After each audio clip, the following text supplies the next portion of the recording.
Greetings, adventurers. Dan does that better than I do. What's going on, everybody? Welcome to our debut stream on the Crithalla YouTube channel. My name is Stavi. I am the wizard on the left. And I am 33.33 repeating percent of the podcast known as Crithalla. I'm joined with, as mentioned before, my buddy Dan and our buddy Mike. And we are basically 3 generations of dungeon masters / game masters giving our opinions and insights and tips and just generally discussing what it's like to be a dungeon master or game master. So, check out our podcast, of course. It's on all of your favorite streaming platforms. We are on Spotify, Apple Music, Audible, pretty much anything you could think of. We're on there. So, come check us out. Come say hello.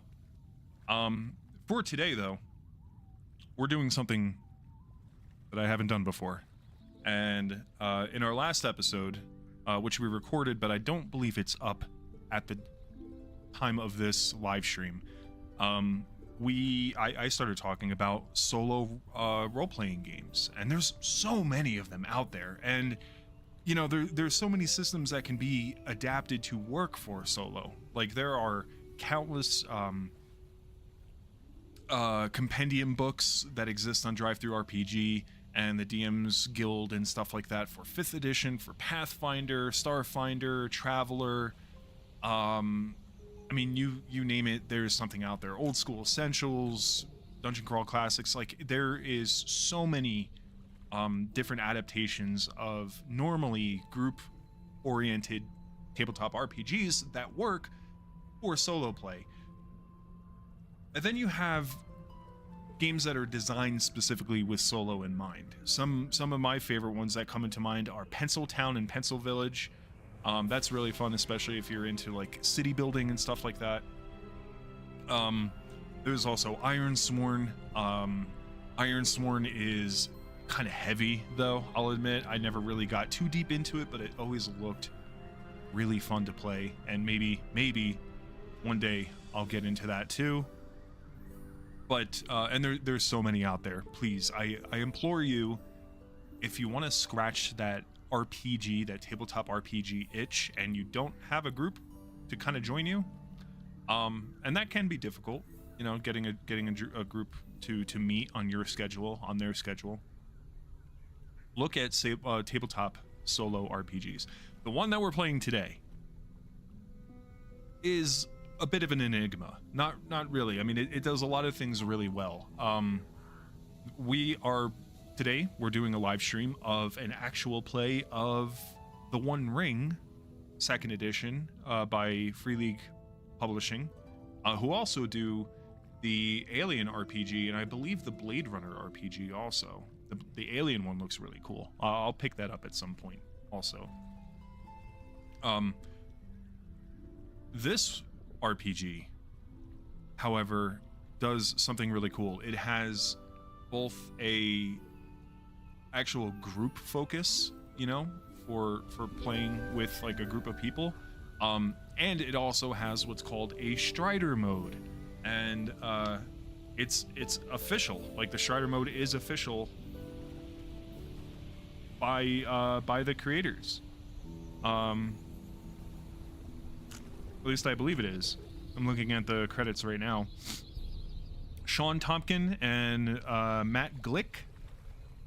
And then the rules design for The One Ring, of course, is Francisco Nepatello and Marco Maggi, or Maggi.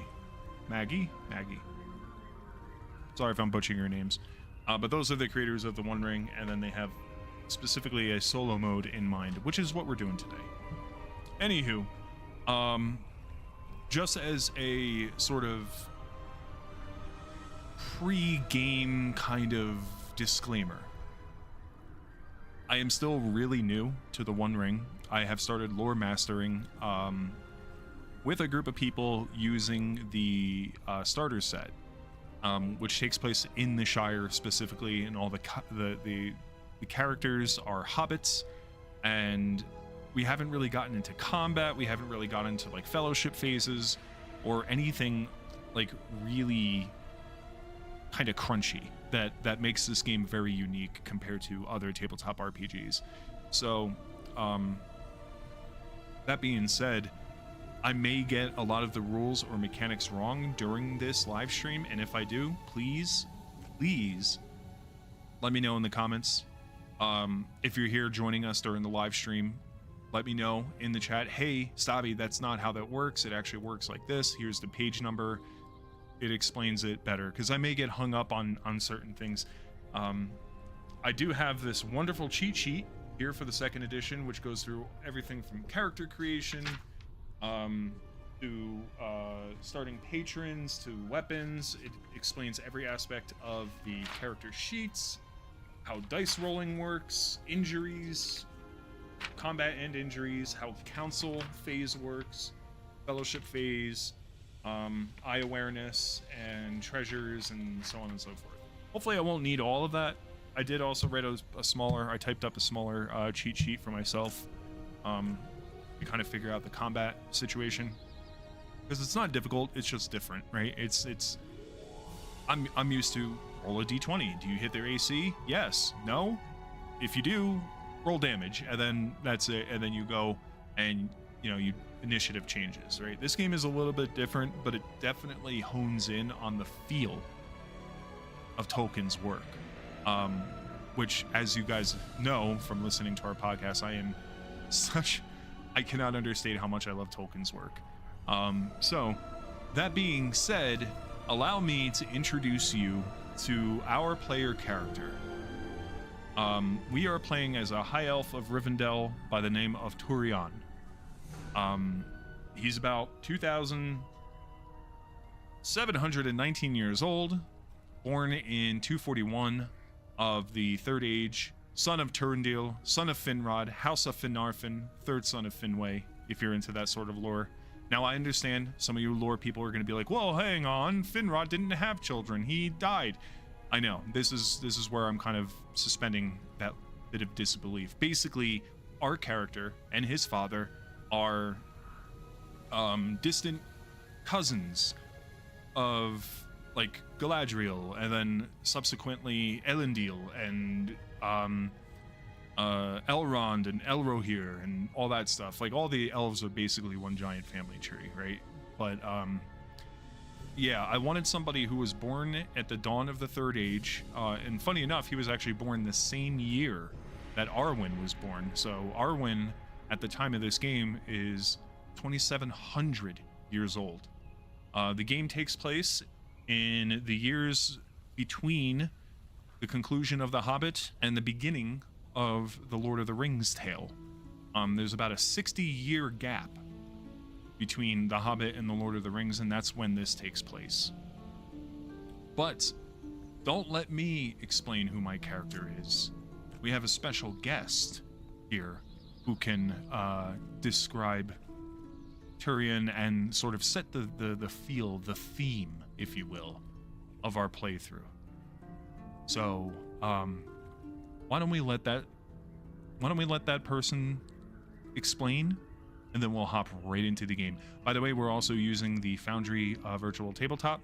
Not an ad, not affiliated, just letting you guys know in case you're interested. And if you're interested in how I set up my Foundry to run for the One Ring solo, I will possibly do another video on that if enough people ask. But if not, then it'll just be what it is. Anyway, let us start. It is the year 101 of the Fourth Age. The last great hosts of the elves have passed gracefully to the west, save for a few who yet linger here in Middle-earth. I too am departing to the undying lands as I write this. My name is Aweth, and I am the last recorder of the deeds of the High-Elf Turion, whose final whereabouts are unknown to our kin at this time. Here, in this record, chronicles all the known deeds of the High-Elf Turion, son of Turindil, son of Finrod, house of Finarfin, during his life in Middle-earth, as it was also told by lore-keepers at the time throughout the Third Age of this world. Turion's tale echoes those of all the Eldar, of tragedy and a great sadness, but it is also a tale of hope, kinship, vengeance, happiness, and peace. The evil work of the enemy and the foul deeds his most loyal of servants unleashed upon Middle-earth have left scars that I fear shall never fully heal. But there is hope. Hope for the world of men, dwarves, and even hobbits, that in this new era of peace, Middle-earth shall finally shine as it once did in the ancient years of the Valar. This is my hope. This is why I choose to pass into Valinor.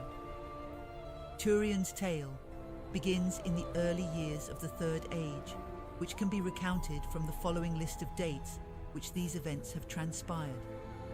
I, however, began keeping the deeds of Turion from the year 2965 of the Third Age.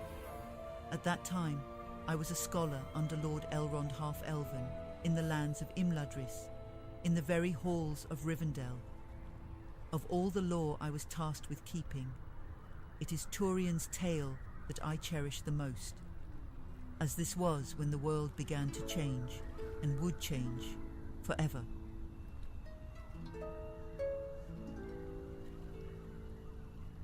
And there you have it. So, thank you, Awith, for that beautiful introduction. Let us go ahead and start the game, shall we? I am just going to set a few things up here. Get that all set up. Get that set up. Yeah. Yeah. Okay, and now here we are. Woo! We finally made it. We finally made it to the game. So, this is the Foundry virtual tabletop. And in fact, I'm going to full screen that real quick, just so that way we can get all of the available space provided to us. Here is Turion. And here is his character sheet. I already generated him. I already created him for specifically the Strider mode. So a couple things, I guess, to let you guys know about him. In fact, we can go a little bit more into his lore if we go into the journal here. Not that journal. This journal under Tyrion's quests. So during his accounts, we'll just very quickly go over this, and then we'll start, just so that way you can get kind of an idea of what Turion has been up to since his birth in the year 241 of the Third Age. So, in the year 241 of the Third Age, Turion is born to Turindil and Noliel in the lands of Lindon. And the Lindon is way over here, kind of near the Grey Havens. The same year that Arwen Undomiel is born in Rivendell.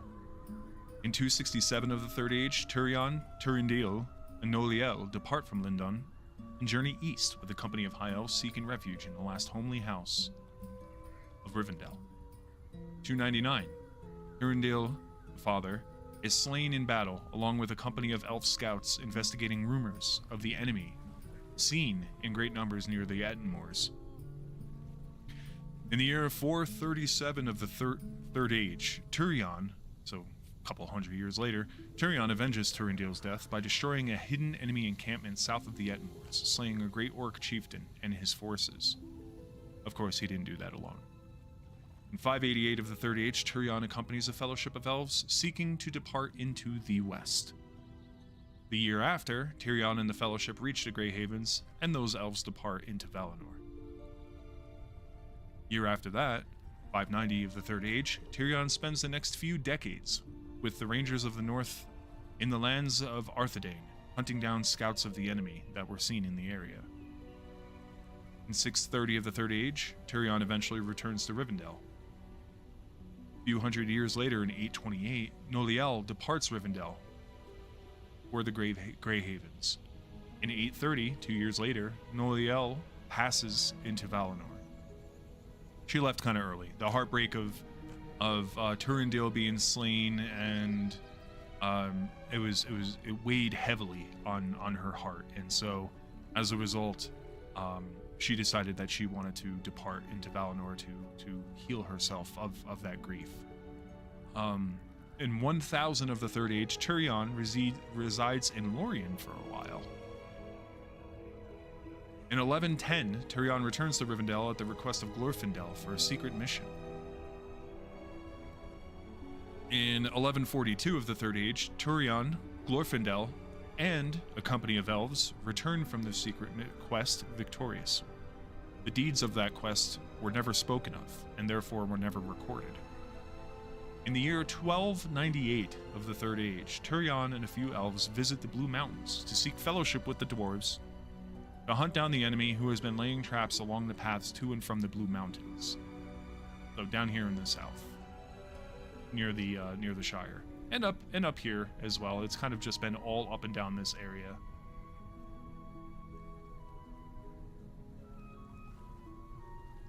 In the year 1590 of the Third Age, Turion's campaign against the enemy in the north comes to an end. 10 years later, in 1600, Turion and a company of rangers keep watch over the lands now known as the Shire. Turion rests in Rivendell for a while in the year 2400, and at the current year, 2965 of the Third Age, the events of this tale that we are doing right now take place. The current year is 2965 of the Third Age. So Tyrion's been through a lot. Tyrion's had to deal with a lot of stuff. His mother passing away into the west, his father dying. So there's been a tremendous amount of sadness and grief and bittersweetness and stuff of that nature. And so Tyrion, choosing to stay, has taken up refuge in Rivendell, and he has been here for quite a while now, doing other things. Right? He doesn't just hang out in the Valley of Imladris and doesn't go anywhere else. He'll travel to and fro. He'll stop at Lorien. He'll every once in a while he'll just go for a long walk and come back. But for the most part, he has been here with the High Elves of Rivendell. And so our adventure begins. Now, before we start doing anything and going into... I'm not going to really talk about gameplay mechanics unless I need to kind of explain them to myself. Mostly because I don't want to get into too much of the weeds of like how the game functions mechanically. I just kind of want to get into the roleplay stuff. So...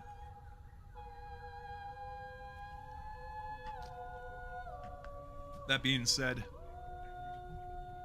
let us begin. First, we need to figure out what time of year it is and what the weather's like. So what I'm gonna do is I'm gonna /R 12 or D12, and we're gonna figure out what month it is. 6. What month is that? It's June. So okay. If we go to his journal, we're gonna say June. And how many days are in June, I wonder? Let's see. 30. 30 days have September, April, June, and November, whatever. So we're gonna do a roll D30 /R D30, and we're gonna figure out what day in June. June 10th. It is June 10th. This is when our adventure begins. Now, June, it's pretty hot. So I'm gonna say that in basically the table that we're gonna roll on here is gonna be the third one that says hot, and the climate fertility is definitely gonna be verdant. So we're gonna be rolling on this table here. So a couple things. We need to figure out what the weather is gonna be like before we go on our little journey. And for that, we're going to roll /R 1d100. Oop. Okay, and we got a 55. So it is definitely summer. We rolled a 55. It's clear. And then we're going to roll for the wind, which is /R 1d20. We have a 14, moderate wind. So there we have it. It is the 10th of June in the year 2965 of the Third Age, here in Rivendell. The weather is clear with a moderate wind. The trees creak as the beech and the birch and the other trees that live within the valley begin to sway, and the green colors and everything just looks beautiful. It smells awesome in here. Flowers are blooming. It's a very fertile valley, and it's just beautiful. Just beautiful. Now, our patron is actually, we should figure out who our patron is. So we are in Rivendell, and we have basically two options, as far as I know.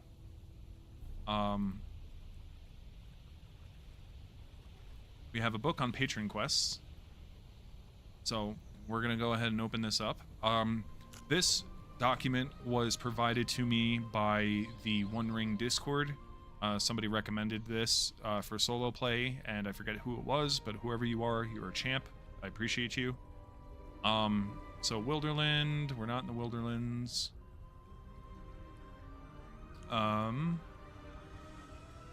We could do Galadriel, only because Lorien is just south on the other side of the mountains, but that would be very dangerous to go all the way over there.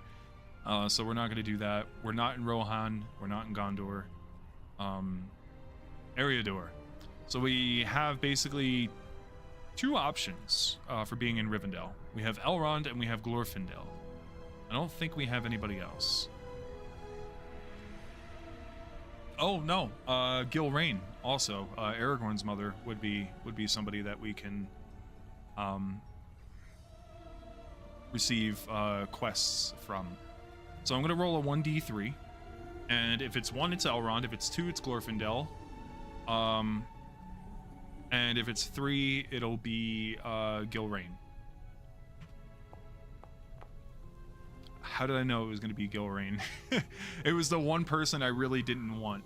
Not because I don't like her as a character or her quests or anything like that. It's just I would rather work for Glorfindel, you know? Or possibly Elrond. So let's actually take a look at this. Now, Gilraine, her rules are in the Strider book as well, I believe. So if we go all the way to the back, Fundin, Bilbo, Gandalf, Gilraine, daughter of Dirahill. Yes, here we go. So let's pull that up real quick. And she is the bottom right corner here. So Gilraine, who resides in Rivendell at the time, has a quest for me. So Turion is enjoying this summer day here on June 10th with the wind and the clear skies, and he is, let's see, we have a map of Rivendell here that I do not have up there, because I didn't add the Rivendell compendium book to my PDFs, but I have a physical print right here. Let's say that Turion is enjoying his retreat, if you will, in Rivendell, and he is crossing the main bridge that crosses over the Brunnen, and he's just coming back from the outskirts of Rivendell, taking a nice long walk and enjoying the sights and the sounds and the weather that Rivendell and its fertility has to offer. On his way back, as Turion is walking around within the lower level of Rivendell, among the houses and the shops and the stables and the smithies and the residences, and other elves are wandering around, and some of them are, speaking to one another two by two in like hushed kind of like whispers, but not really trying to be secretive. They're just not trying to be rude and speak too loudly. Hey, what's up, Dan? The One Ring, baby. That's right, dude. So welcome to Eriador. I'm just going over what my character Turion is doing here in Rivendell at the moment. So Turion is walking around on the lower levels of Rivendell, and he sees multiple elves wandering to and fro. There are a few rangers that come and go. They're not as numerous as they had been in previous centuries.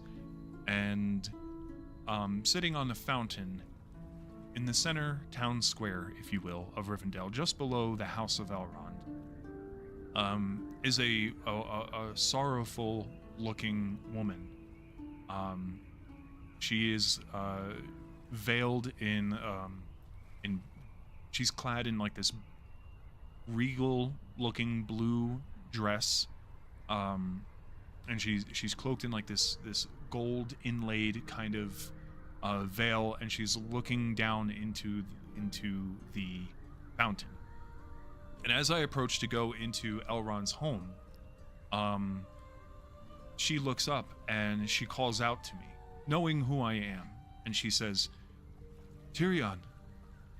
And Turion turns around, and after realizing who she is, he gives a nice deep bow out of respect for who she is, and he approaches very warmly and calmly and goes, "My lady, how do you fare this day, this beautiful summer day?" And she goes, Not well, Turion." And then, concerned, Turion sits beside her on the fountain, and leaves are kind of falling all over the place, and it's a very beautiful scene, if not somber. And out in the distance, Turion can hear the poetry and the singing and the music of the elves throughout all of Rivendell, and he shuts it all out to listen to what Gilrain has to say. And Gilrain says to him, we have to roll a d6. That's not what she says, but we have to roll a d6. We have to see what her malady is. So we're going to go ahead and roll a success dice, and we rolled a 6. Here we go. So she talks about her dilemma, and she goes to Tira and she goes, "It has been, let's see, how do they account days? Weeks? Yeah, let's say it's been weeks. Turion, it has been weeks, and the rangers here, myself, the Dunedain, have received no word from a remote refuge, ranger refuge. I fear what has befallen our allies. There's been no word, and we have sent scouts, and they have not returned either. And it troubles me. We are so few in number in these days, you know. By the way, Gilrain is the mother of Aragorn, if I didn't say that already.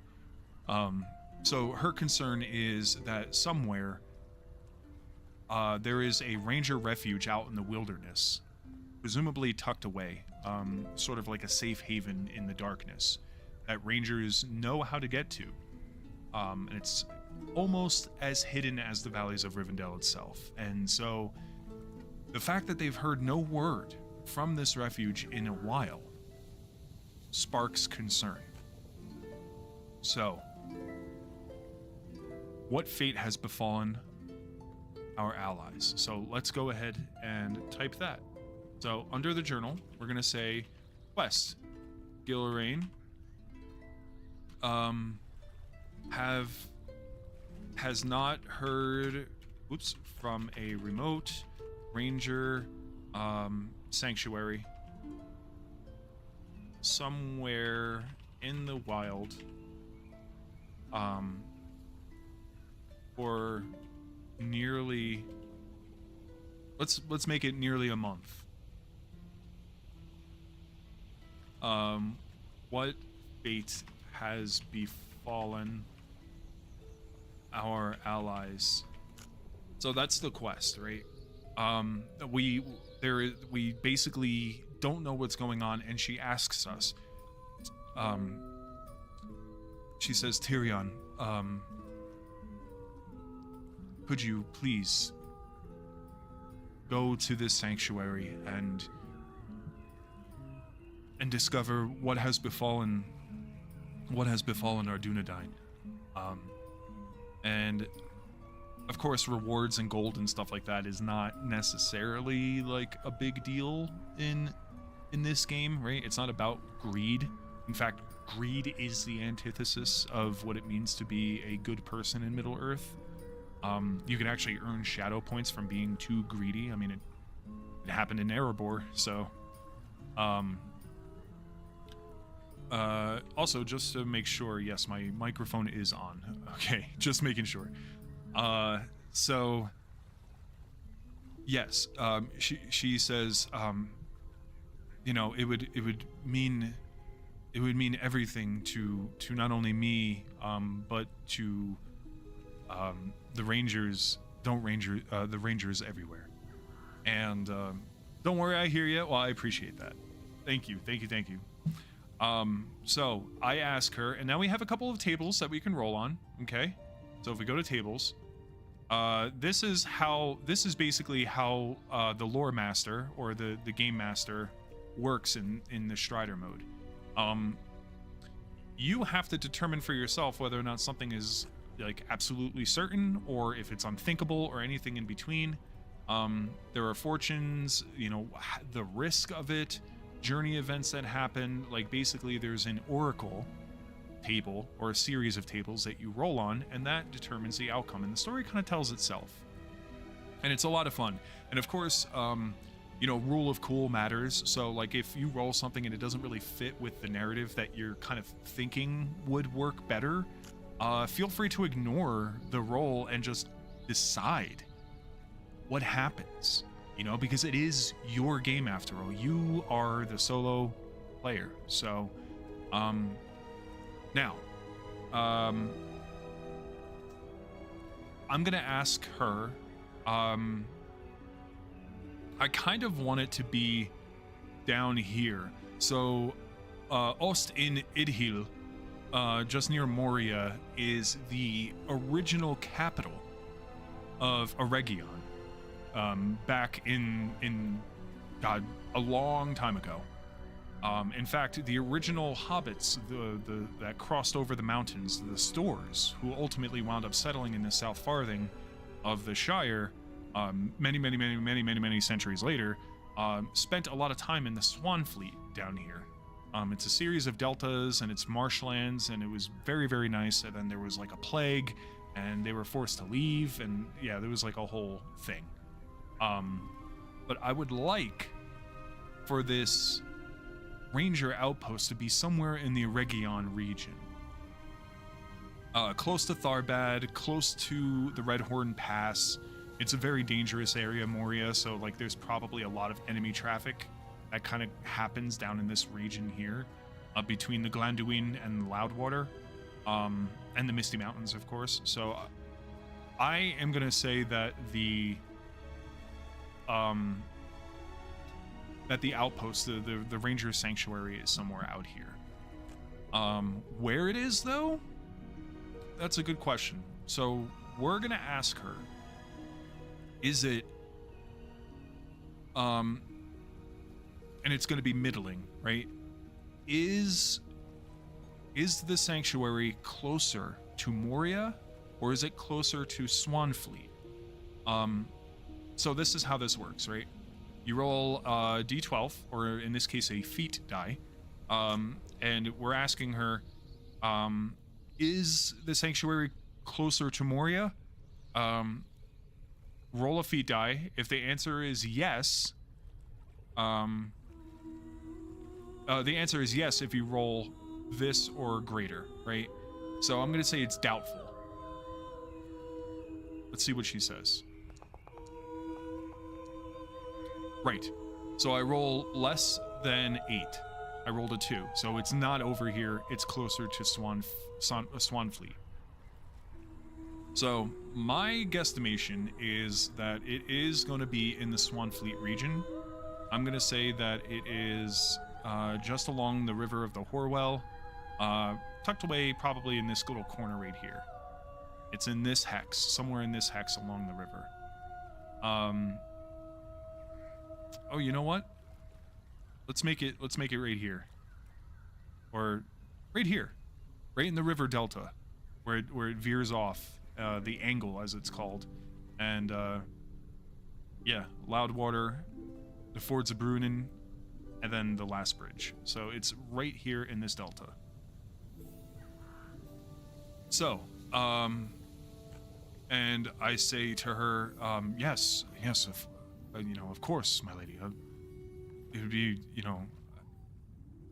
I would be glad to see what has befallen our friends, and I pray that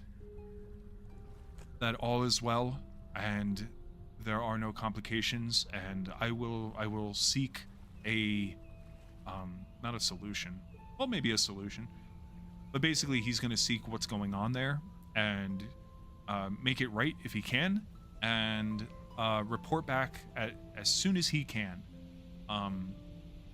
back to Rivendell with news of what has befallen over here in the Horwell. In fact, what I can do is there is drawing tools. I'm going to draw an ellipse, and I'm going to draw it right here.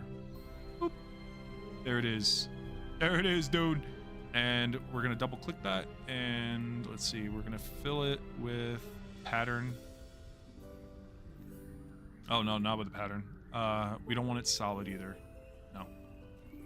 Lines, yeah, that's fine. We'll make it gold, because that is our quest. We'll make it gold. Bing bong. That's kind of hard to see, actually. Let's make it red. Make it red. There we go. And even more, we could put the text here, Ranger Sanctuary. Oof. It's kind of big. I don't know. We can change the font, right? Yeah. Okay, we'll make this 15. Ranger, yep, there it is. There it is, folks. The Ranger Sanctuary. That is where we're going. It's not a very far journey. We just have to follow the Loudwater all the way down. So we're just basically going to take the path of the river until we get to the delta. We'll have to cross the river. Of course, I can cross the Fords of Brunnen and then go down. But it is somewhere in this delta. A couple things, actually. We get experience points from doing a bunch of different things. And adventure points and stuff. So if we go to Strider mode and load that PDF and pull it up wide, there is a thing for receiving adventure points and quests and stuff like that. So milestones is what they call it. So here we go. We accepted a mission from a patron. Let's see. Yeah, I should actually make a milestone thing there, so I'm going to do that real quick. Give me 1 second. I'm going to use a snip tool, do a new snip, because we need to know save as, and this is going to go in here. This is just going to be milestone, and we're going to save that, close that out. Go back to the tables. We can shrink that down a little bit. I'm telling you, this is a lot easier than doing it in pen and paper. Oh wait, tables. Yes, so we're gonna add an image, and we're gonna call this milestone XP.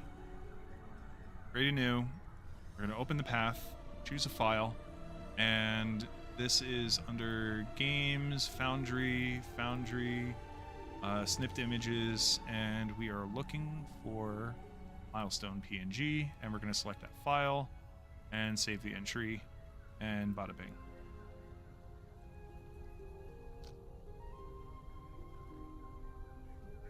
So there we go. Very easy. So let's go to our journal, and we're gonna look at milestones. And I'm gonna make this bold so that way I can see it when I do the scrolling. Milestone XP gained, and we'll say accepted a mission from a patron, and that'll be one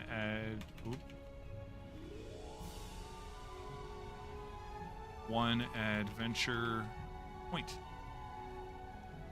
Now there are a couple of things we can achieve. A notable personal goal, complete the mission, complete a meaningful journey, face a noteworthy encounter during a journey, reveal a significant location or a discovery, overcome a tricky obstacle, participate in a council, survive a dangerous combat, or face a revelation episode.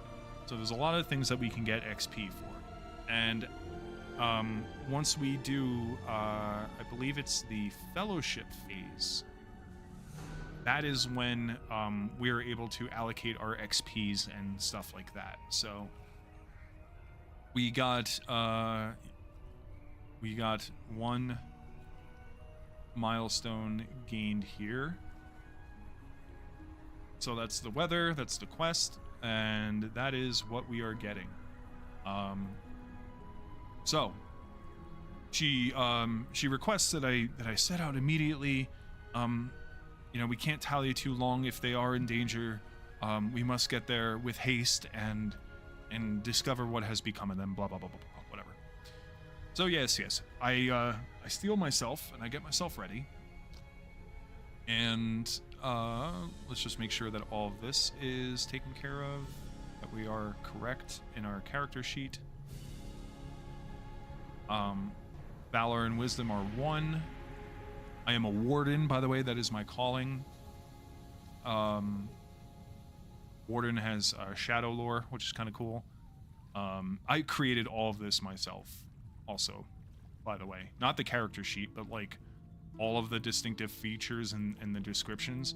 Like, guys, like this was such a pain in the ass to get all of the men and like the men's like the monster sheet, all the enemy sheets, NPC. I have all the patrons here.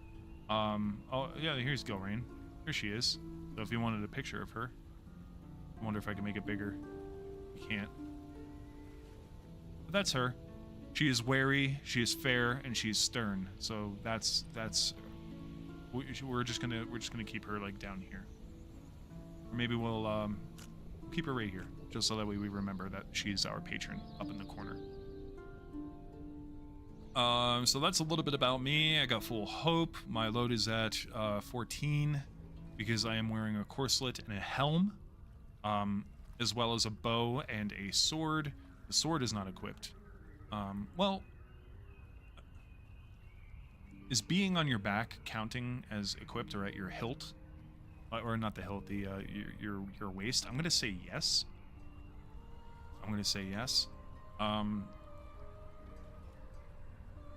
My eye awareness score starts off at 3. So as you do great deeds, you actually over time will attract the attention of the enemy.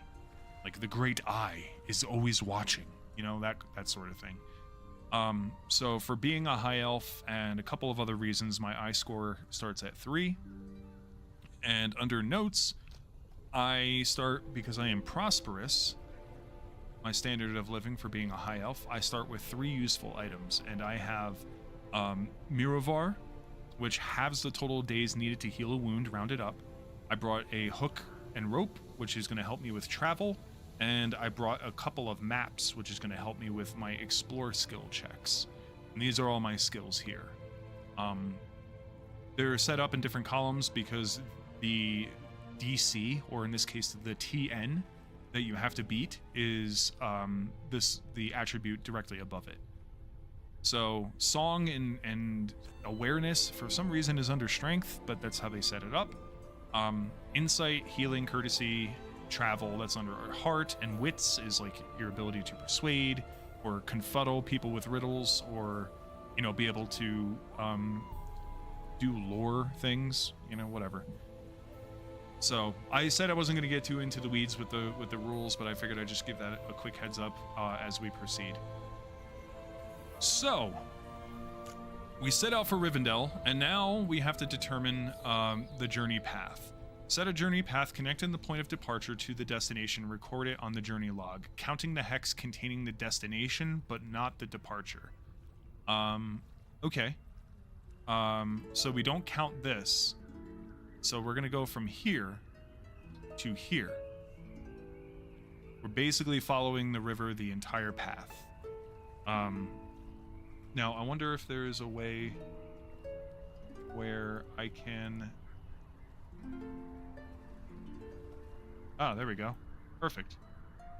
So I can create a ray, and it'll tell me which hexes I'm going to be going through. So we're looking at 1, 2, 3, 4, 5, 6, 7, 8, 9 hexes away. Each hex is about from corner to corner. Oh, I forgot. I didn't. It's about 14 miles, I think. 13 miles. So basically the whole journey is going to be 106 miles. It's going to be a hell of a walk down the river. So it's going to take me some time. So now we have our destination plotted, not counting the departing hex. Marching tests. The guide of the company, which is me, makes a marching test roll of travel to determine where journey events take place along your journey path. If the travel score succeeds, an event takes place 3 hexes away, plus 1 for each success icon. If it fails, an event occurs 2 hexes away in summer, which it is, and 1 hex away in winter or autumn. Okay, so we need to make a travel roll. We are in pretty dangerous territory here. The dark is the, what are they called? Wildlands? Darklands. So we have the Borderlands, which is safe, green. We have the Wildlands, which is, this sort of parchment color. The Darklands, which are known to have enemies or dangerous things. And then impassable terrain is, of course, the mountains. And then there are perilous areas.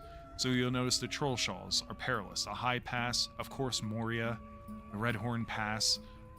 Basically, these numbers indicate that when you travel through it, you stop. Like if I'm going from here to here, you stop just before you go in, and then you roll a number of events. I think they're ill-favored rolls based on the number of that area. So like Moria, you would have to roll for 4 events and at a disadvantage. Ill-favored means disadvantage. So when you do the journey events, so if it's a dark land, make an ill-favored dice roll. So ill-favored again is basically you roll 2d12 and you take the lower result, which is bad. Favored is you roll twice and you take the high result. So it's like advantage, disadvantage if you're coming from D&D. If it's a wild land, you just roll the dice normally. There's no advantages or disadvantage. Yep, so we are traveling through Darklands, which means that we are going to roll a travel roll at a disadvantage. So let's bring up our character sheet. And our travel roll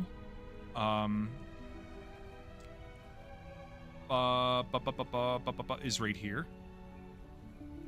So we go ahead and click that. Now, the one thing I want to point out is I do have some useful items that might actually help us with this. So I have rope and hook.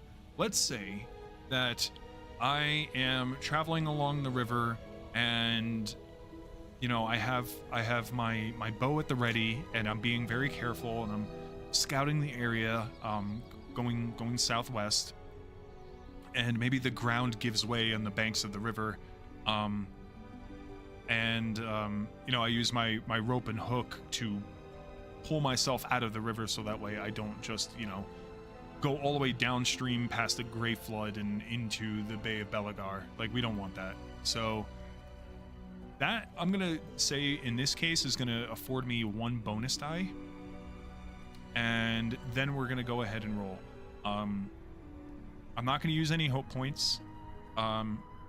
That's the other thing. When you use a hope, when you do any skill roll as Strider mode, right? You are what's called inspired, which means your hope.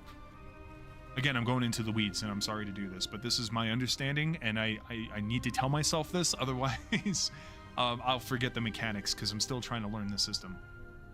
But you have hope points, and you can spend a hope point right here for an additional die, which gives you 1 more dice to roll, so that way you have to beat the DC or the TN that is set by your attributes. In Strider mode, every single one of your skill checks is inspired. So when you spend a hope point and you are inspired, which means that you get 1 more dice. So you get 2 dice for every hope point that you spend. Moreover, if you are not miserable, I can also spend 1 point of hope to achieve a magical success on a skill roll. If I want the magical success. Skill of the Eldar. When you roll a Gandalf rune on the feat die, your result counts as a magical success without needing to spend hope. So that's also really nice. Anyway, let's go ahead and roll for our travel roll.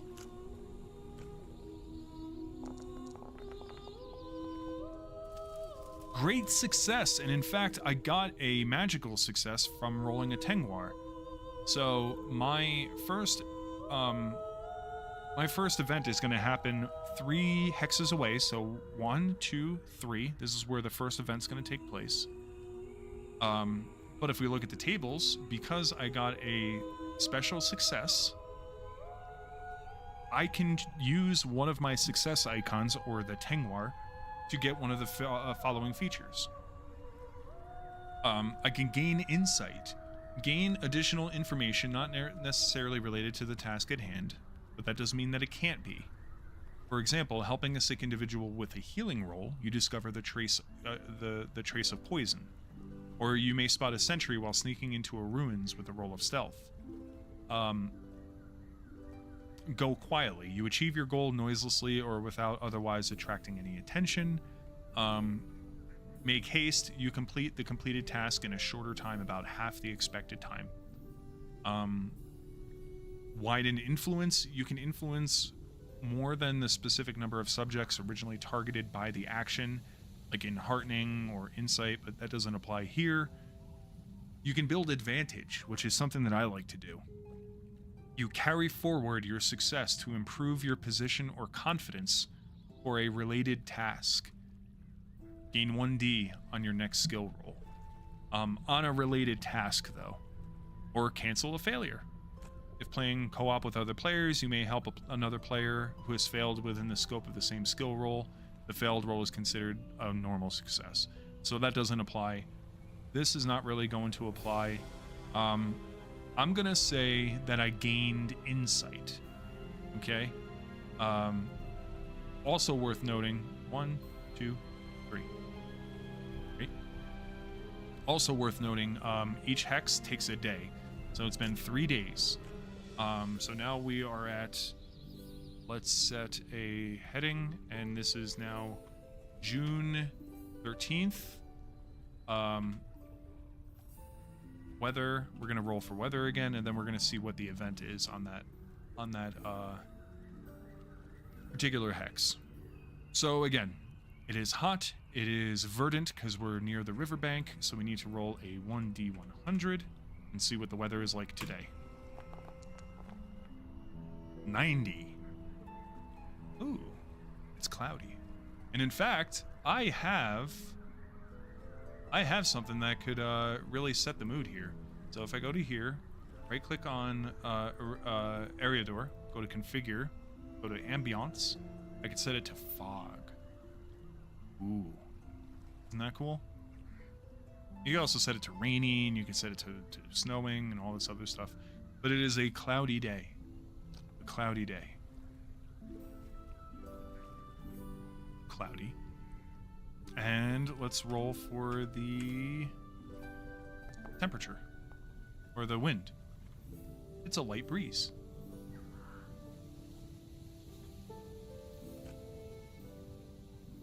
So, it's a light breeze. 3 days pass, and I am here. Now the insight that I acquired, right? Let's see. Travel successful. Gained insight due to magical success. What was the insight that I gained? Maybe, perhaps, there are footprints along the riverbank that are fresh, leading towards the camp. That could be fun. So let's roll on the... Not that. The telling table. Are these human footsteps? Or are they something else? Let's see. Are they human? I'm going to say it's middling. It could be either or. Always know with an extreme result or a twist. Ooh.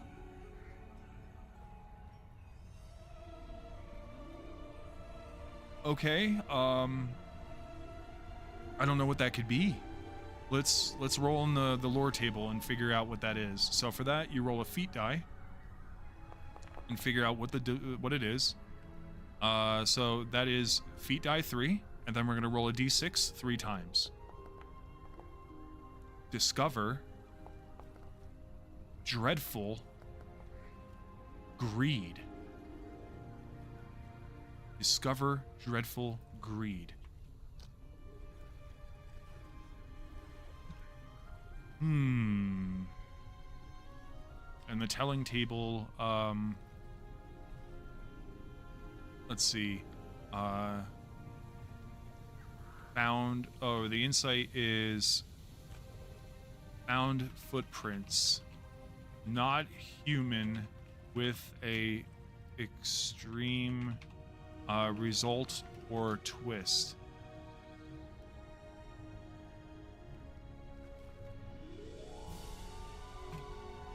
Maybe it's a company of orc. Maybe it's a company of orc feet trotting the path, and they're fresh within the last couple of weeks or so. And it happened right here. And they started following the river south.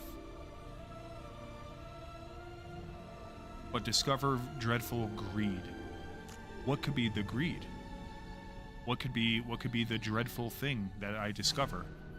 So greed is, if I'm not mistaken, the aspect, right?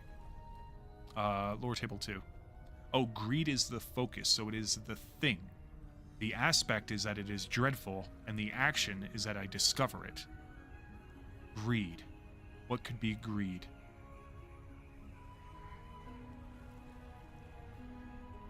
Maybe there's I'm gonna start a poll here, y'all. So start a poll. Poll question. What did Turion discover?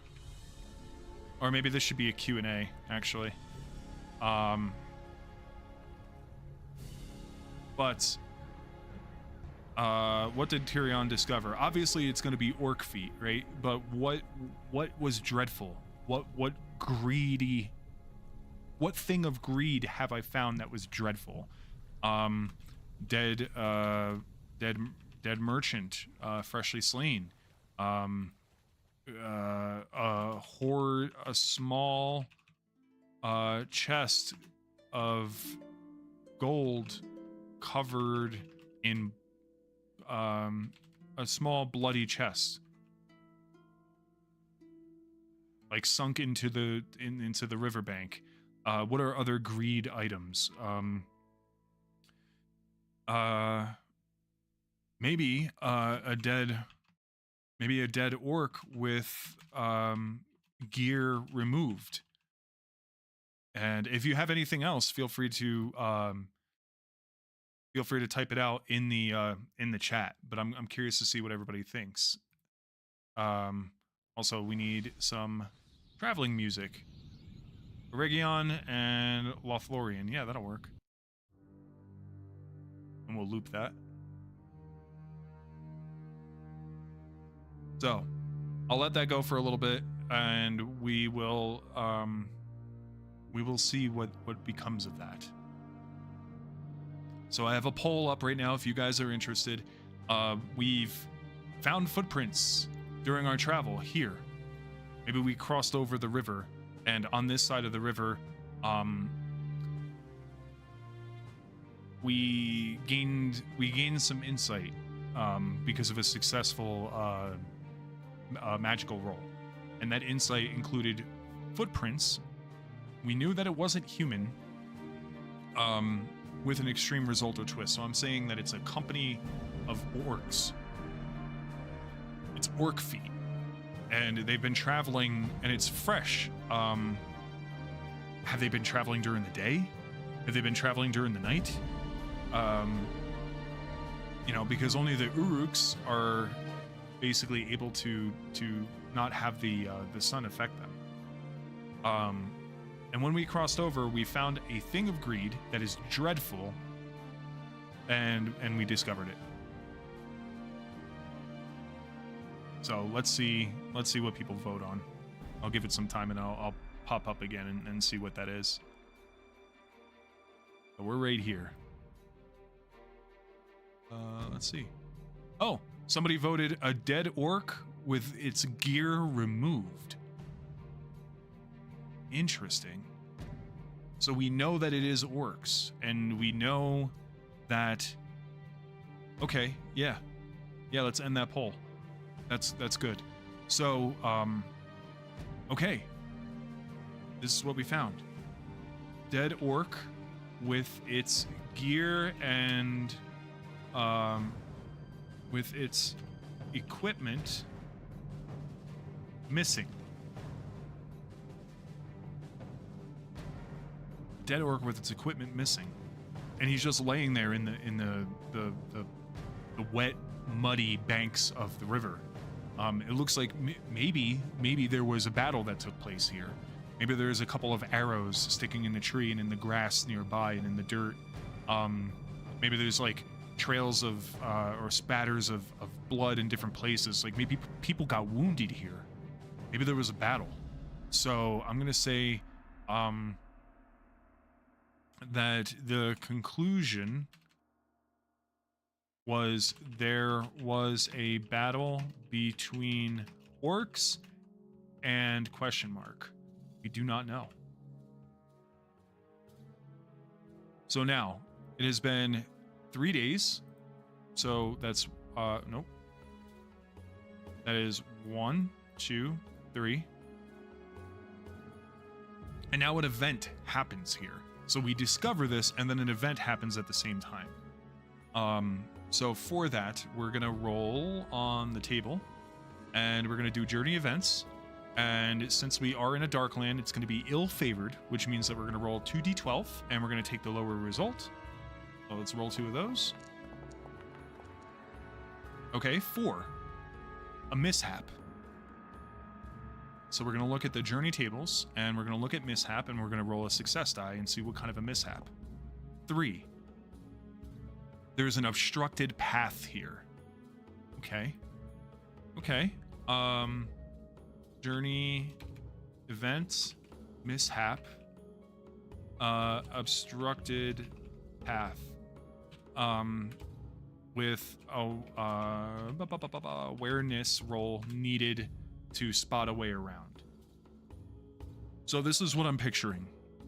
If there was a battle here, which is what it's seeming like is the case, there was a battle that happened here, just on the banks of the Loudwater, and there's dead orcs, and one of them was completely stripped for some reason.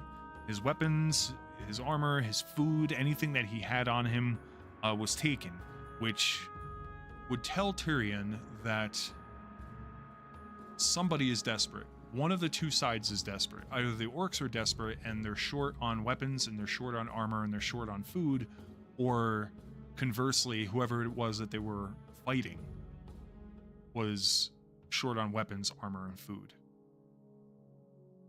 So it was a desperate battle, and it seemed like it was a fast and fleeting battle. And you could see all these footsteps marching down the river, which tells me that it's possible that our ranger sanctuary that we were sent by Gilrain to investigate may have been overrun by orcs. At least that is Turion's fear at this time. Now, we notice that the river is blocked. Or maybe the river bank is blocked. Maybe there was a great fire and some of the trees have fallen down and obstructed the path, and it becomes very difficult to follow the river, and it would take me miles north and all the way around, and it's possible I could get lost. So I'm going to make an awareness roll to try to get around this. So I'm going to go ahead and write this.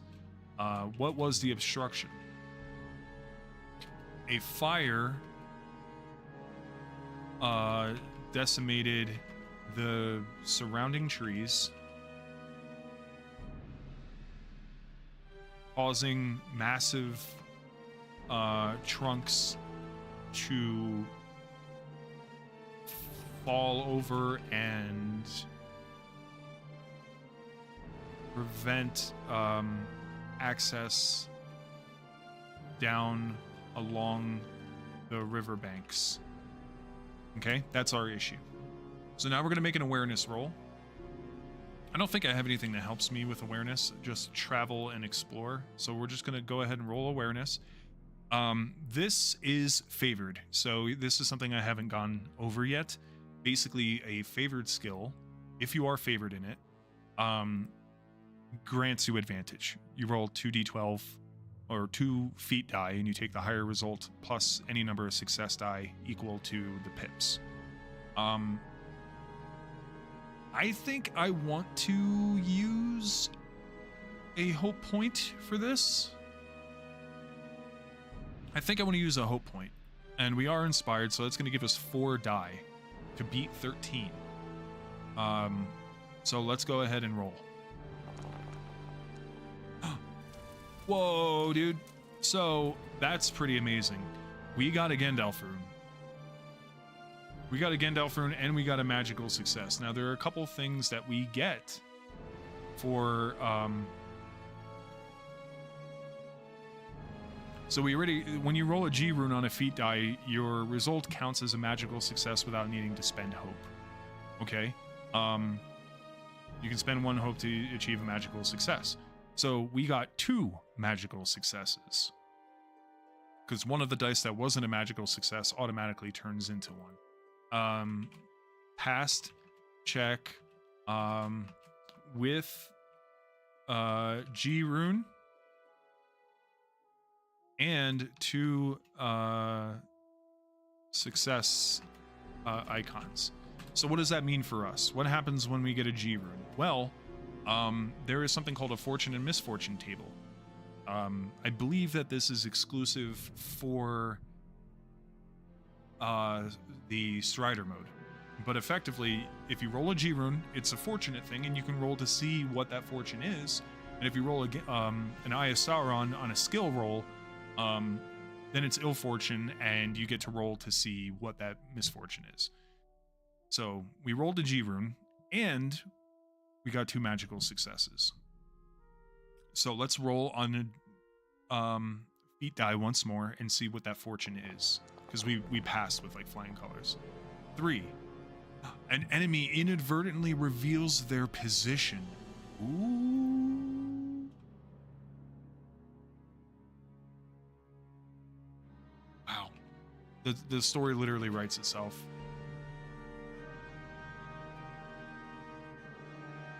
So an enemy inadvertently reveals their position as I'm looking for another way around. Does that mean that there's an enemy here? Does that mean that I find other footprints that lead to another area? I'm not sure. We could roll on this on the telling table to figure that out. But first, we have success tables. Now, we rolled. Actually, let me pull up the Strider pamphlet here, because I do have one for skill rolls, because I want to see what special successes do.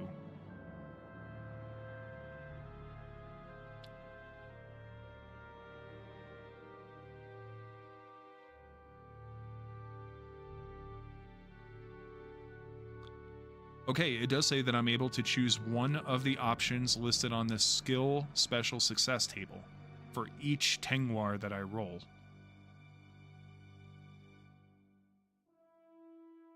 Nice. Choose one of the following options listed for each Tengwar rolled.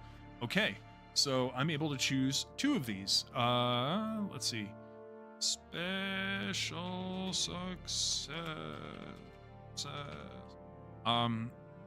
I am going to go quietly and try to ambush them. What else? Build advantage. That's what I'm going to do. So, let's say there's an orc scout that was left behind to make sure that nobody else comes down this path. And me being the sneaky elf that I am, was able to not only find a way to get past this obstruction of fallen burnt trees, but I was able to also identify the enemy. Moreover, I was able to identify and possibly approach them without revealing my my intention or my position. They have no idea that I'm here. So we're gonna get into some combat, y'all, or at least hopefully. So, attempt ambush on enemy. We're going to capitalize the E. So we're going to attempt an ambush on the enemy. What kind of enemy is it, though, I wonder? So if we look under characters, adversaries, orcs, do we have anything here that kind of says that it's a scout, you know?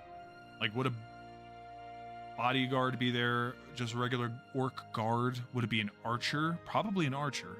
I'm going to say that it is one archer. It's going to be one archer, and it's going to be one orc guard, kind of just watching the area.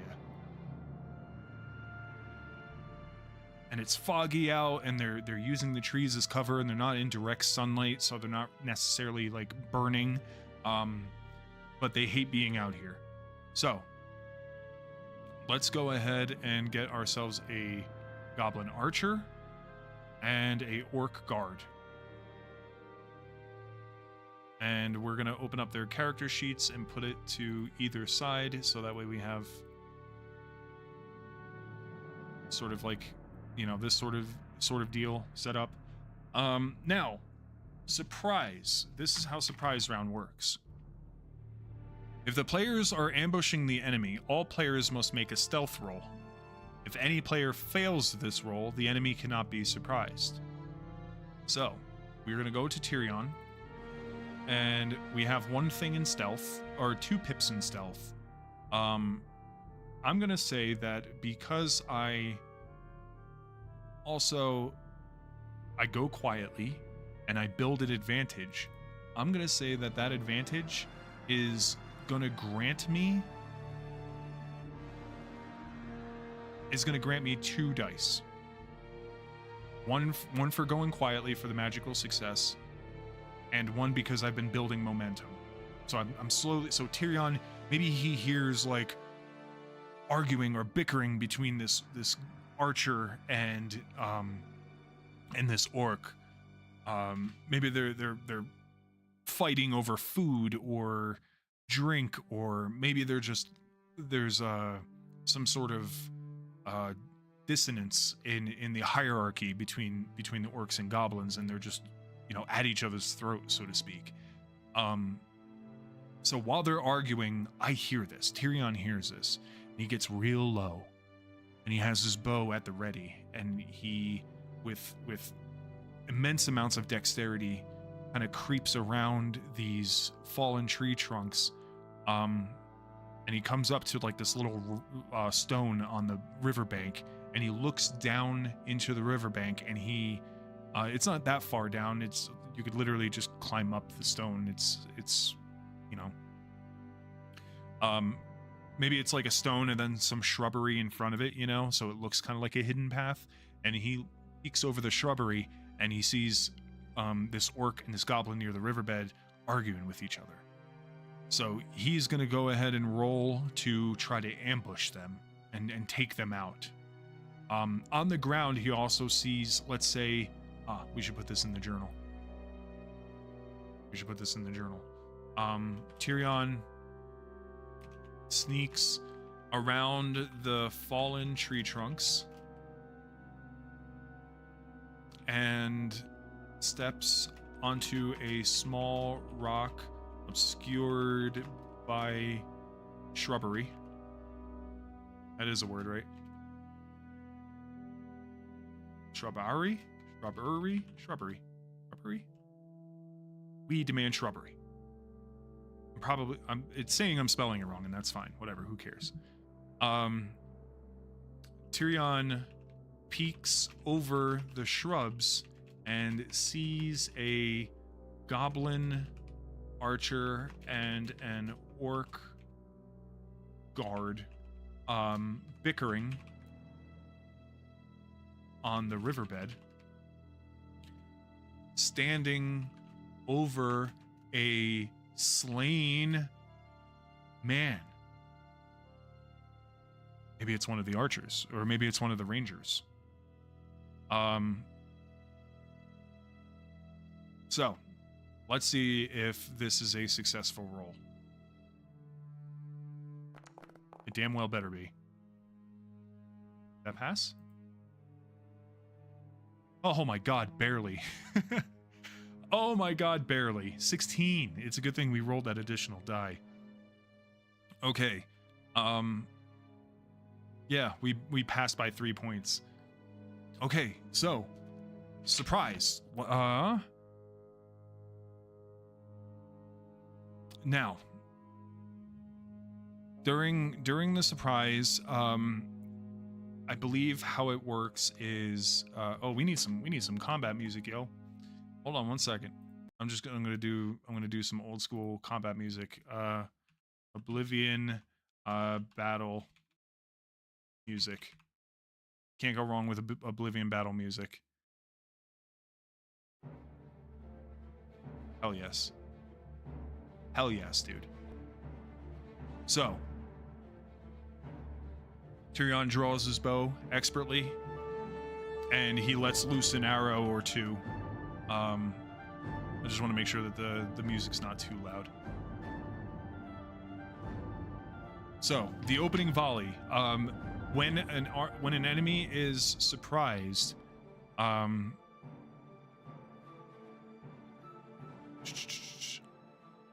any player who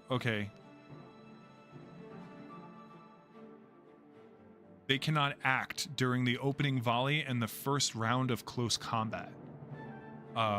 That's amazing. That's huge. Setting yourself up with advantages in this game are massive. And there are other ways that you can do that too with, I think I have a table for it. At least I thought I did. It's called Advantages and Complications. I think that's in the core rulebook, though. Did I actually make a thing for Advantages and Complications? No, I did not. Interesting. But anyway, if you choose to do an advantage or a complication, you pretty much forego your main action. So you have heroes have one main action, which is usually an attack, or they can do what's called a stance, a combat stance task, a combat task, or they can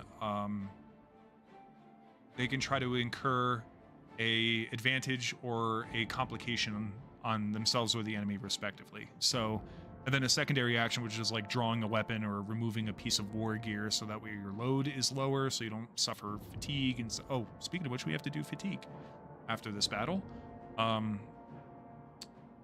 So it starts with open and volleys. So for the player, I need to roll 1 feat die, and I can only attack one of the enemies at a time. I roll 1 feat die plus any number of success die for the weapon used. So I am using a bow. And I have to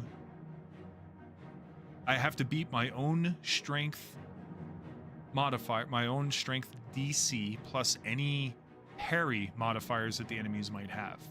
So as you can see, he has no parry modifier. The orc does have a parry modifier. I think we're going to go after the orc first. No. Yeah, I think we're going to take on the orc first. If we could take out the biggest, baddest dude there, the goblin might flee. So we are going to roll 1 feat die plus 2 success die, and we have to beat a 15.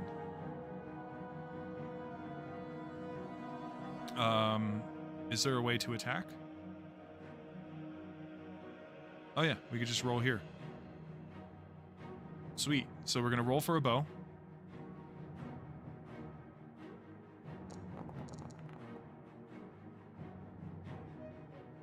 Oh my god, that's a 15. That's a 15. I rolled exactly what I needed to hit him. Oh, that's amazing. Look at that. You have to meet or beat the TN. Wow, we got really lucky. So we hit him. As a result, we gotta make sure we didn't hit the goblin. Yep. So as a result,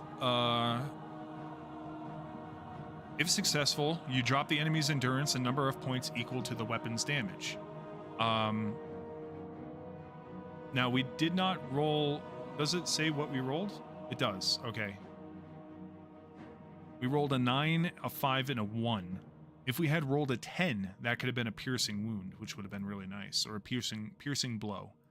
But either way, we're going to drop his endurance. What does my bow do? 3 points, so he is down to 13.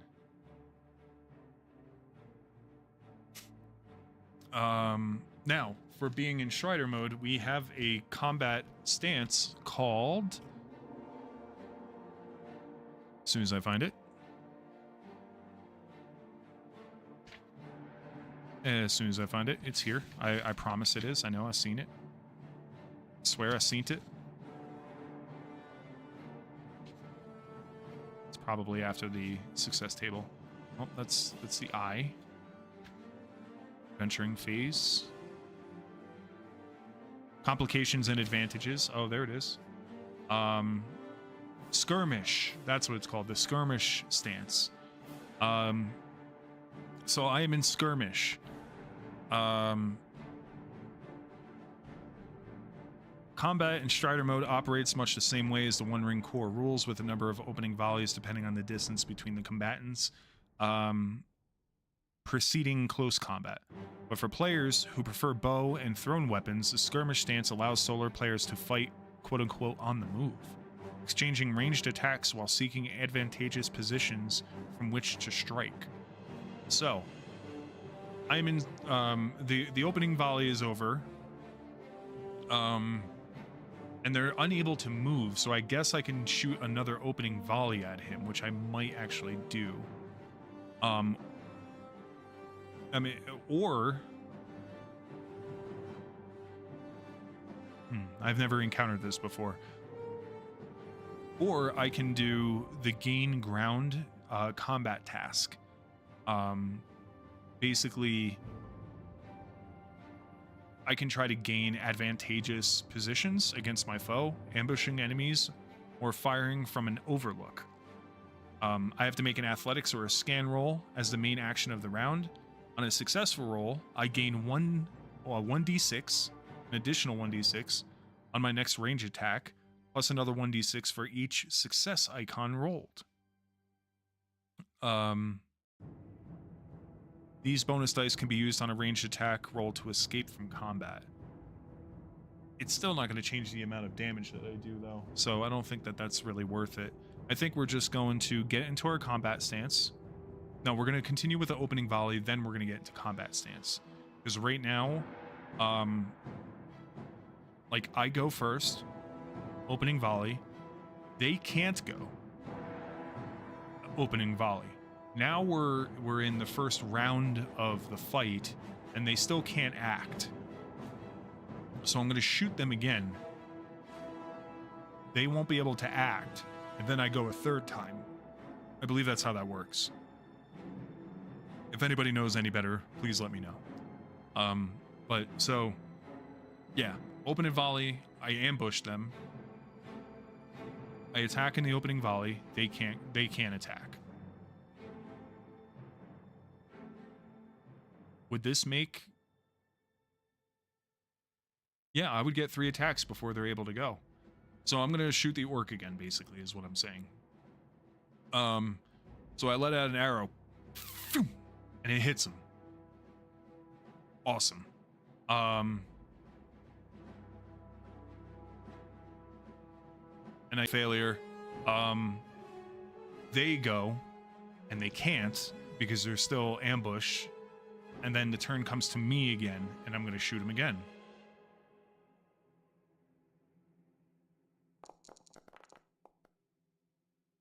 $16, that hits.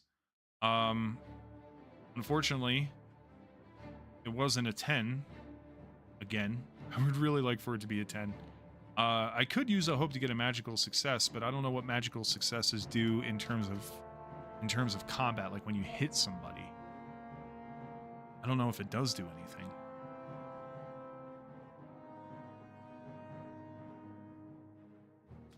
Let's see.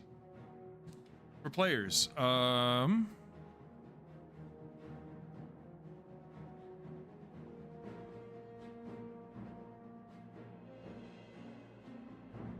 see. For players, 1 feat die plus any number of success die. For the weapons used, must beat their own strength. Successful. Rolling a d10 will be a piercing blow. Enemy must make a protection roll. Okay, we're not doing that. Players roll a G rune on the feat die during attack will hit regardless of the success die result and may also cause a piercing blow. Rolling an I for a player effectively means that it's 0. Okay. If a Tengwar... Oh. If a Tengwar is rolled by the player for damage...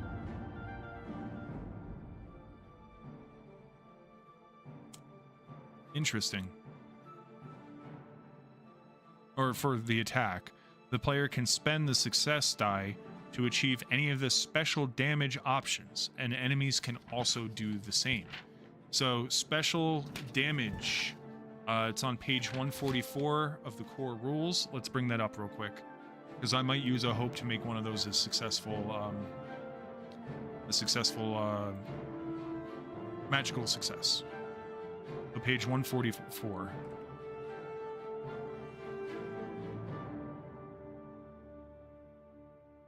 Misdeeds. 138, 40. 144. Oh, I think these are ones that enemies can do. Break shield. Okay, but what about us? What can we do?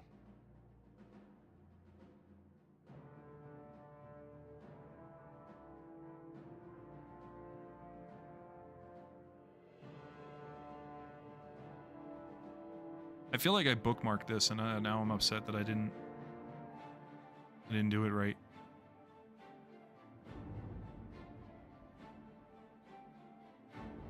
Okay, these are all undertakings that you do during the fellowship phase. We're not doing that. Ending the journey. Yep, we're not doing the journey stuff.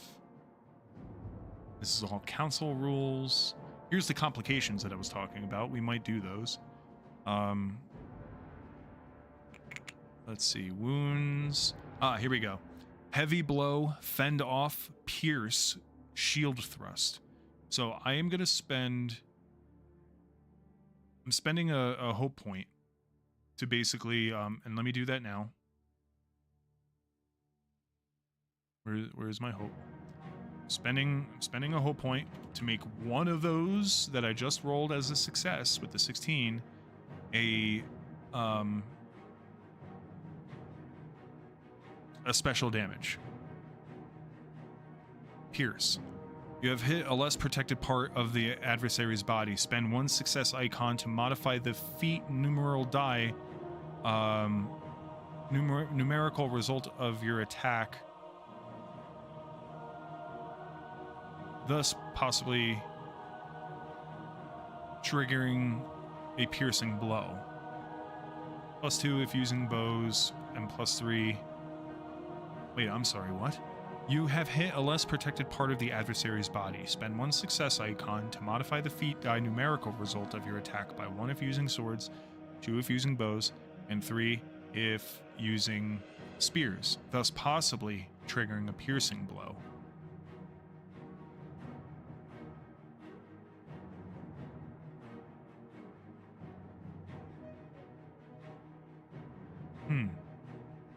But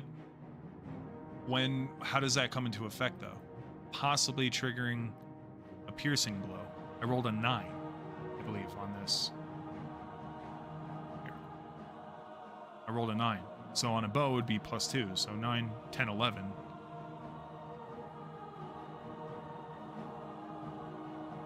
Hot damn, this isn't an easy game. Look, it's because I don't really know what I'm doing. I'll be honest. And when you're playing with a group of people and one person gets to be the lore master or the GM, I'd imagine it's a lot easier because you don't really need to worry about your character. You could just do the math as a GM. But I'm also I'm doing my character and I'm also doing the orc guards while, also GMing. So, but I'm curious as to... also, welcome. Good to have you here. Trying to figure out, it says possibly triggering a piercing blow. An attack roll produces a piercing blow on a 10 or a Gandalf rune. Now, for me, I rolled a 9 on the feat die, and it says here that it would be a +2 using bows, which would be an 11. Does that mean that it has to add up to a 10? Possibly triggering a piercing blow. And of course, the I and the Gandalf, the G rune results are unaffected. I think I might just do a heavy blow. I think that's the only one that I can do, according to the Strider mode thing here. Still trying to learn the rules, guys, so bear with me. If I'm doing something wrong, please tell me I'm doing something wrong. Special damage. When spending success icons to trigger special damage from an adversary, use the heavy blow damage result unless the adversary... Oh, no, that's for them, not for me.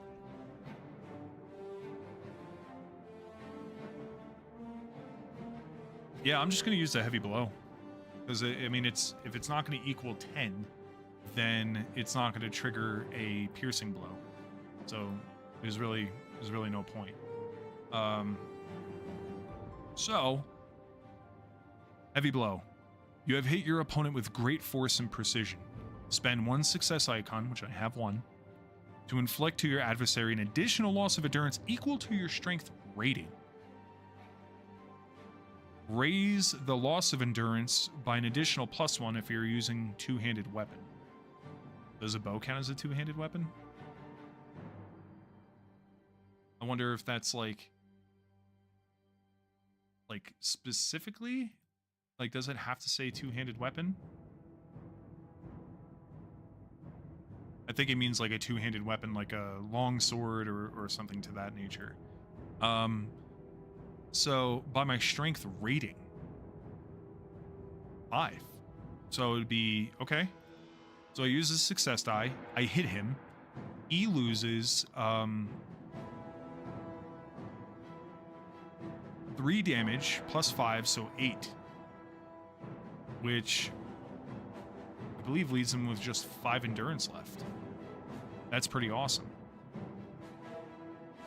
Now then, technically they would go. This is the first round after the opening volley, but because they were ambushed and surprised, they can't act. So then the turn gets passed back to me, and then after me, they both get to act again, which is concerning. Because I have to kill this orc before then. Now, there are complications that I can do, and advantages that might be able to help me out here. Gain 1 die, lose 1 die. And if it's a magical success, it remains for the entire battle, which is kind of cool.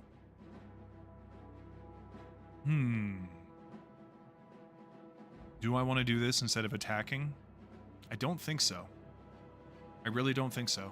I think I'm just going to shoot the orc again. Let's do it. Oh, that's a 10. So that's a miss. That kind of sucks. So I'm picturing this, right? Turion creeps up to the bush, to the shrubs. He looks over. He sees the orc and the goblin arguing with each other over the slain body of a man in the mud.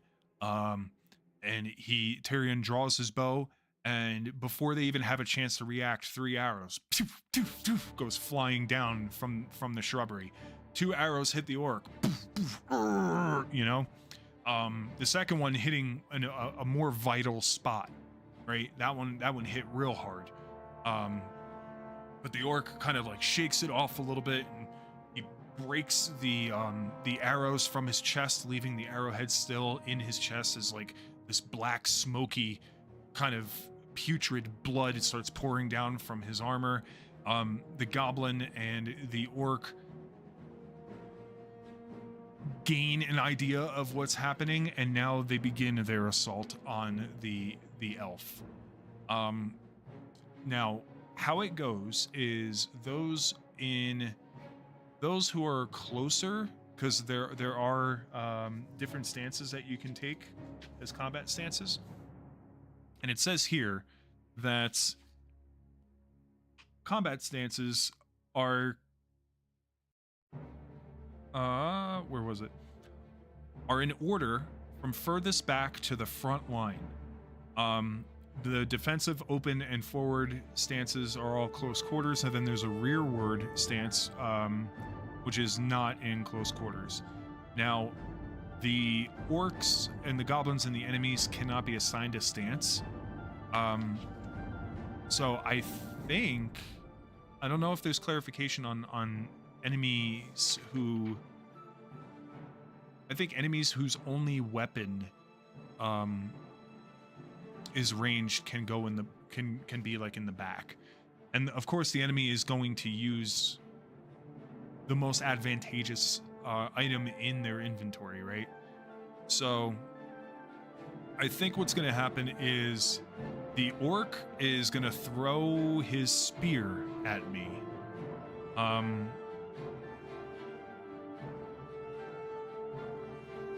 He hates sunlight. He doesn't have any fell abilities. I know that they can spend their hate uncertain things. Let's see. Hate and resolve. Enemies spend hate and resolve to trigger fell abilities or to gain 1 dice on attack rolls or protection rolls. If an enemy starts its turn with 0 hate or resolve, it becomes weary. So he has 4 hate. He is going to spend a point of hate to get an additional die when he throws his spear at me. Huh?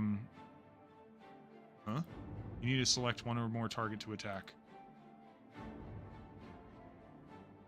I select this one. I select that one. Select.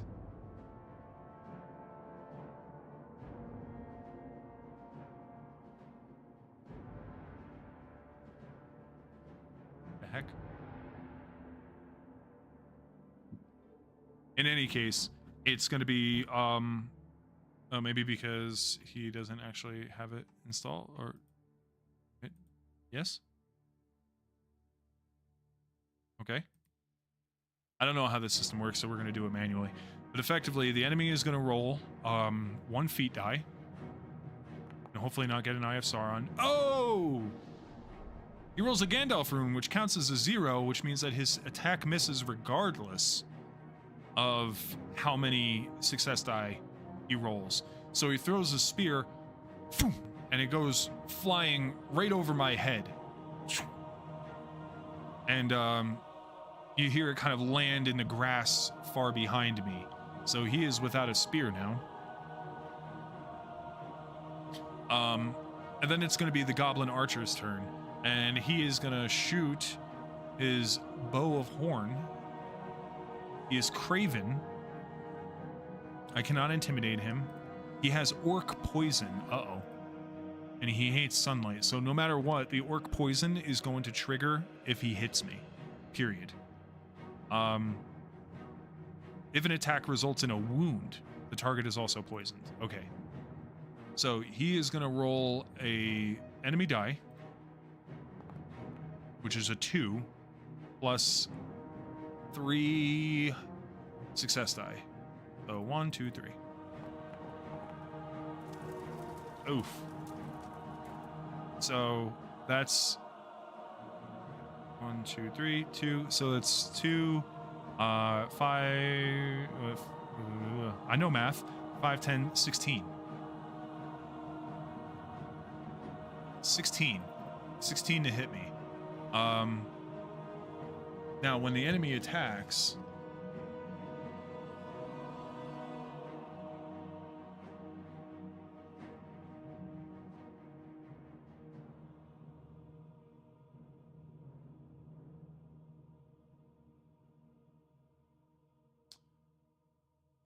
let's see. They need 1 feat die and a number of d6s indicated after the weapon on the enemy's data card. The TN for the enemy to equal or beat is the targeted player's parry score. So this is what I don't understand. My parry score says that it's 0. When I created my character, my parry score should, I think, be... My base is 17. And I get no bonuses from any shields. Forgot to type that in on the character sheet. My base is 17. So they rolled a 16, so they miss. They have to roll a 16 to hit, or a 17 or more to hit. And they missed. So now it goes back to my turn. I think that's... Well, because I'm in the skirmish stance, it does say that I lose dice, and they also lose dice when they attack me. So let me take a look at this real quick. You fight on the move, navigating the terrain and exchanging volleys with pursuing or fleeing foes. You can only attack your adversaries using ranged weapons. Adversaries that attack you with melee weapons lose 1 die. Oh, I forgot to do that. While those who attack you with ranged weapons suffer no penalty. And that makes sense, right? They both shot me, or he threw a spear, which is now gone, and then he shot me with an arrow. For ranged attacks, I lose 1 die. Well, that sucks.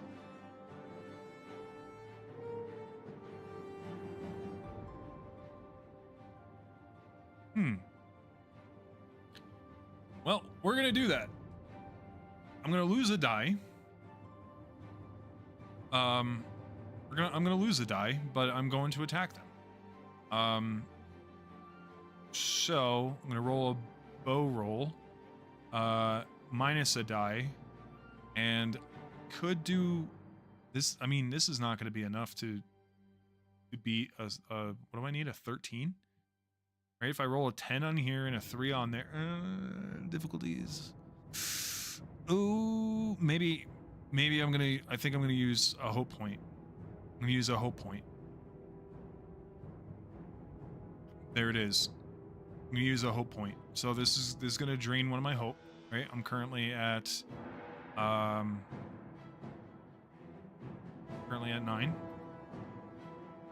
but that should drop me to 8 automatically. Yes, it does. 19 to hit, so that's a success. I could use another hope point. I'm going to use another hope point to make one of those a magical success, and then I'm going to do the heavy blow thing again, because that should be enough to kill him. So with the bow, he takes automatically 3 points, and then he takes an additional amount of endurance points based on my strength rating, which is 5, which is